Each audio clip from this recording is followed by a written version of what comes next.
Maaga nga nag-prepare dito si Pinggoy dahil nagluto siya ng pansit. Dadalhin namin to doon sa school ni Kowa dahil may pa-surprise birthday kinemerot kaming mga parents para sa teacher ni Kowa. Meron pa kaming leftover na spaghetti from last night. Tagtabi na rin ng pansit si Pinggoy para kay Papa. Then itong mga kalamansi na to, pinitas lang yan sa puno namin sa may likuran para pang partner doon sa pansit. So ayun na nga at nag-ready na rin kami dahil pupunta nga kami doon sa school. Ang nangyari kasi weekend pala, birthday ng teacher ni Kowa. So bilang nahalal tayong president, charot ng mga parents doon sa daycare na pinapasukan ni Kowa. So kinuntsaba ko yung ibang mga parents doon na kung okay lang sa inyo, magkaroon tayo ng konting salo-salo na surprise para sa teacher nga ni Kowa. Magdala lang ng kung ano-ano na kaya. Yung afford lang talaga, potluck. Pagdating namin, may mas naunang parents pa sa amin. And nilista pa namin yan sa group chat para hindi kami magka-doble-doble na mga bit-bit. So ayan nga palang happy birthday banner. Binit-bit ko na rin yan. Kinantahan namin yung teacher. Na surprise din siya. Pero medyo nabuko kami kasi nung may lumabas na estudyante, nakikita niya yung banner. So anyway, it was a success. Charot. As long as na effortan namin yung teacher ng aking anak for the go. So eto na nga pala yung eksena namin. Kinagabihan, meron kaming bagong air fryer from Xiaomi and this time, malaki na siya. 6 liters kasi before yung mga nasusubukan namin, 4 liters ang maximum. Pero this time, mas malaki na siya. And ang pinaka-excited ako dito kasi first time kong magkakaroon ng air fryer na merong knob para sa temperature. Kasi ang dami ko naman ang na-try na air fryer. Sobrang thankful ako. Ang dami ko natatanggap na air fryer. Iba-ibang brand, ganyan. Pero usually, yung mga pihitan nila para lang sa timer. So, minsan kapag gusto kong mag-bake, tapos may certain temperature na kailangang iset, hindi ko talaga alam yung gagawin kasi nga, wala nga akong pihitan na ganun. But for this one, from Xiaomi, meron na. At hindi po ito for sale. Alam ko na yung tatanong naman ko.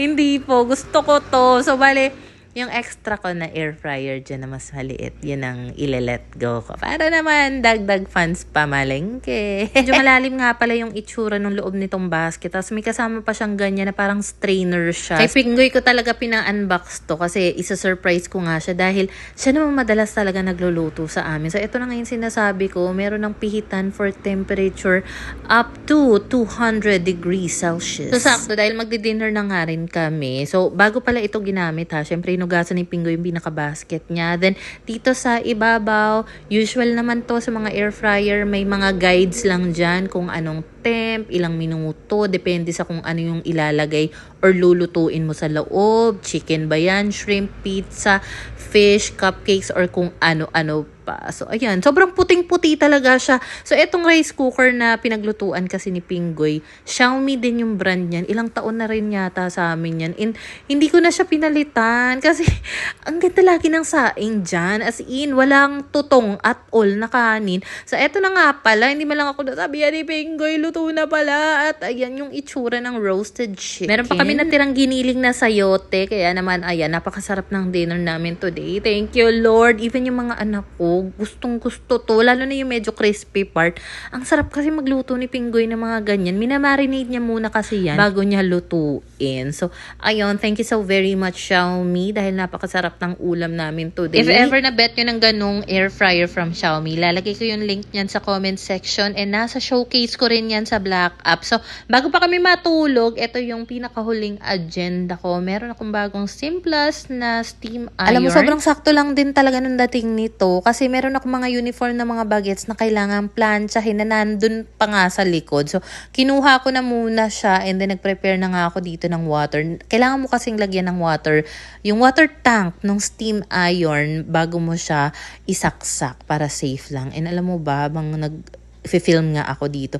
Wala lang, hindi ko lang talaga mapigilang ma-appreciate na finally meron ako mas malaking table dito. Meron na akong certain spot dito sa bahay na kung saan talaga makakapag-film ako ng bonggang-bongga, mga unboxing, ganyan, nakakatawa. And pinwesto ko na nga yung aking tripod dito sa may gitna ng sala dahil dito ako mag-film para dyan sa Simplus na steam iron. And since medyo magagaan lang naman itong mga kailangan kong ihang, wala na kasi ako maisip kung saan ko sila pwedeng isabit. Sabi ko, dito na nga lang sa mga pasalamin ni Mayor. Kasi sobrang secured nung pagkakalagay niya dito sa pader. So sabi ko, isasabit ko lang yung dalawang uniform dyan. Ma'am Shiko, sa aking landlady, makikisabit lang muna saglit dito sa pasalamin mo, ha? Kakaunti lang kasi talaga yung uniform ng mga bagets ko. Kaya kailangan after malabhan, tsaka paplansya. So, hindi pwedeng hindi maglaba agad ng uniform ng mga bata. Kay Kowa, 4 days a week ang pasok niya at ang sabi ng teacher niya, ang bibilhin lang isang dress na uniform, which is itong hawak ko, at saka isang PE uniform. Bale, 2 beses nila inuulit yun sa isang linggo. Para mas tipid nga naman kasi isang taon lang naman sila magde-daycare.